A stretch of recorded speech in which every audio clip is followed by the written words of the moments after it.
Hi guys, ഞാനിപ്പോൾ ഒരു cream, അത് ഫെയർ ആൻഡ് ലവ്ലിയാണ്. മൈ ബ്രദർ ഈസ് ദുബായിൽ നിന്ന് കൊടുത്തതാണ്. ആക്ച്വലി ഞാനിതൊന്നും തേക്കാറില്ലായിരുന്നു. പിന്നെ ഒരു വട്ടം ഇട്ട് നോക്കിയപ്പോൾ ഭയങ്കര അടിപൊളിയാണെന്ന് തോന്നിയപ്പോൾ ഞാൻ ഇട്ട് കൊടുത്തതാണ്. പിന്നെ ഡെയിലി യൂസിങ് ആയി. ഞാനിങ്ങനെ ഡൗട്ട് ഇട്ടിട്ടാണ് ഞാനിങ്ങനെ തേക്കാറ്. എനിക്കതാണ് ശീലം. ഞാനങ്ങനെയാണ്, മേ ബി അങ്ങനെ എനിക്കതിഷ്ടം. പിന്നെ ഞാൻ പൗഡർ ഇട്ട് കൊടുക്കുന്നുണ്ട്. ഓവറൊന്നും ഇട്ട് കൊടുക്കില്ല, ചെറുതായിട്ട് നൈസായിട്ട് മാത്രം. അങ്ങനെ ഞാനതെല്ലായിടത്തും അപ്ലൈ ചെയ്ത്. നിങ്ങളെങ്ങനെയാണ് പൗഡർ ഇടുന്നത് എനിക്കറിയില്ല, പക്ഷെ ഞാനിങ്ങനെയാണ് ഇടാറ്. എനിക്കിതാണ് ഓക്കെ.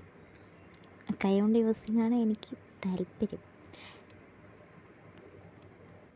അതിനുശേഷം ഞാൻ ഐലൈനർ എഴുതാൻ പോവുകയാണ്. എനിക്ക് ക്യാമറയിൽ നിന്നൊക്കെ ഐലൈനർ എഴുതാറിയില്ല, അപ്പോൾ ഞാൻ ഐലൈനർ എഴുതിയിട്ട് വരാം. ബൈ. അങ്ങനെ ഞാൻ ഐലൈനർ എഴുതി.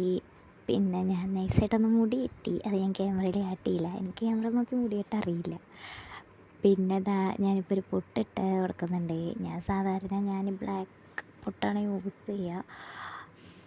ബട്ട് ഇപ്പം ഞാൻ എടുത്തിരിക്കുന്നത് ഐലൈനറാണ്. എനിക്ക് ഒന്നാമതേ ക്യാമറ നോക്കി ഐലൈനർ പൊട്ട് കൊടുത്ത ടാസ്ക്കാണ്. പക്ഷെ എങ്ങനെയൊക്കെയോ അഡ്ജസ്റ്റ് ചെയ്ത് കേസ്, അല്ലാതെ വേറെ വഴിയില്ലല്ലോ. അങ്ങനെ ഞാൻ പൊട്ട് കുത്തിയപ്പോഴാണ് ലിപ്സ്റ്റിക്കിൻ്റെ ഓർമ്മ വന്നത്. അപ്പോൾ ഞാൻ ലിപ്സ്റ്റിക് ഇട്ടുതരാം. ക്യാമറ നോക്കി ലിപ്സ്റ്റിക് ഇടാൻ എനിക്ക് അറിയില്ല. അങ്ങനെ ഞാൻ ലിപ്സ്റ്റിക് ഇട്ട്. എങ്ങനെയുണ്ട് എൻ്റെ ലുക്ക്? കൊള്ളാമോ? ഇഷ്ടപ്പെട്ടോ നിങ്ങൾക്ക്? സുന്ദരമണിയായോ ഞാൻ? കമൻറ്റ് ചെയ്യുമോ എൻ്റെ നോർമൽ ലുക്ക് ഇഷ്ടപ്പെട്ടെങ്കിൽ? ഇല്ലെങ്കിലും ഇപ്പം നിങ്ങൾ വിചാരിക്കും ഞാൻ എവിടേക്കെങ്കിലും പോവുകയാണ്, എന്തിനായിരിക്കും റെഡി ആവുക, അമ്പലത്തിൽ പോവാണ്.